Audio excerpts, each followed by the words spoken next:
Good morning, everyone, ladies and gentlemen. This is for me an honor to participate in this Alpine conference.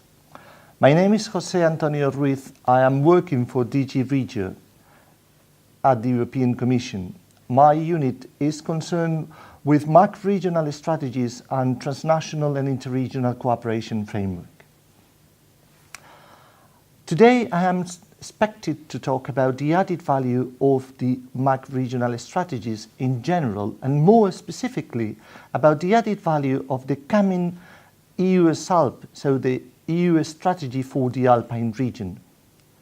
To do so, first of all, I will focus on the different steps that have allowed us arrive here.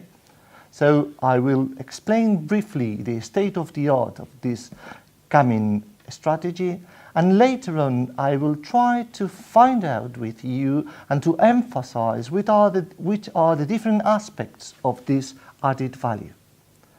Let's go.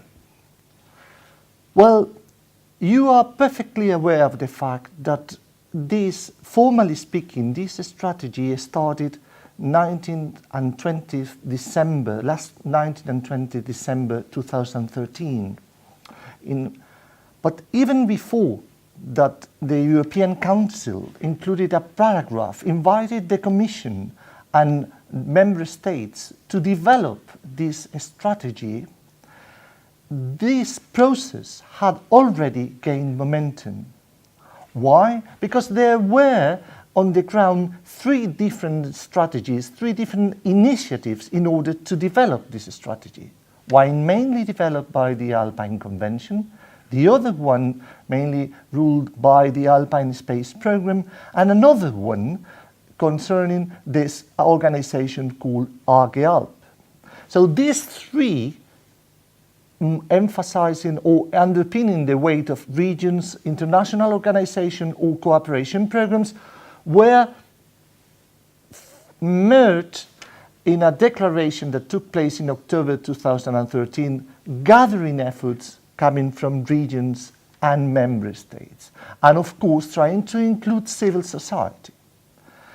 However, as I mentioned before, formally speaking, this started in December 2013, inviting the Commission to cooperate, and this is very, very important to underscore this fact, in cooperation with member states and non-member states, because you perfectly know that this strategy concerns 5 EU states and 2 non-EU states.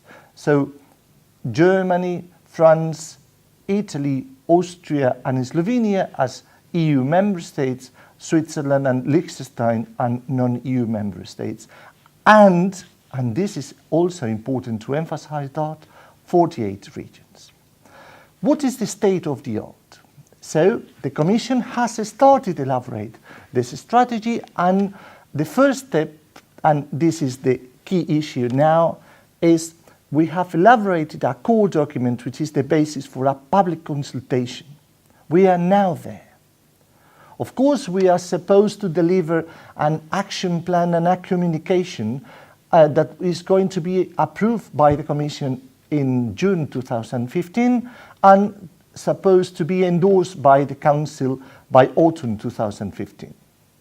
But let us focus on this core document and this public consultation.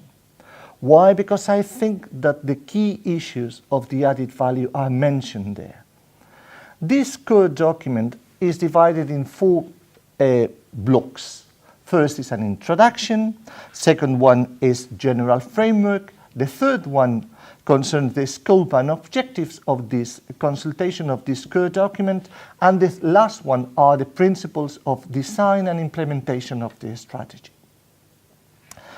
In the introduction, and we are trying to unveil the added value, different points of added value in different parts. In the introduction, we say why a new strategy, a new action for cooperation is necessary in this area with such a long tradition of cooperation. Well, the answer is clear. A new momentum, a new impetus for a new period A new period, why? A new period characterized for new features. Thematic concentration is not time anymore for a Christmas tree approach. We have to focus our efforts on some specific topics. The second aspect is where we have to develop actions, evidence-based actions. We're always taking a risk, always innovating, of course, but beyond the idea of recommendations. And third, result-oriented actions. So this is the new principles that are underlying our efforts. And what is the new framework? The new framework is a new programming period. For all these reasons, this new impetus is necessary. And this is the rationale mentioned in the introduction with a general idea. We can be very familiar with this region, but we don't have a real knowledge. And in order to explore that, we are going to go through these different aspects to develop a new set of cooperative actions to complement, not to reiterate, to complement what already is on the ground. The second block concerns the general framework, and the general framework is clear that we will have to consider, and there are different aspects considered, we have to consider spatial aspects and timing aspects.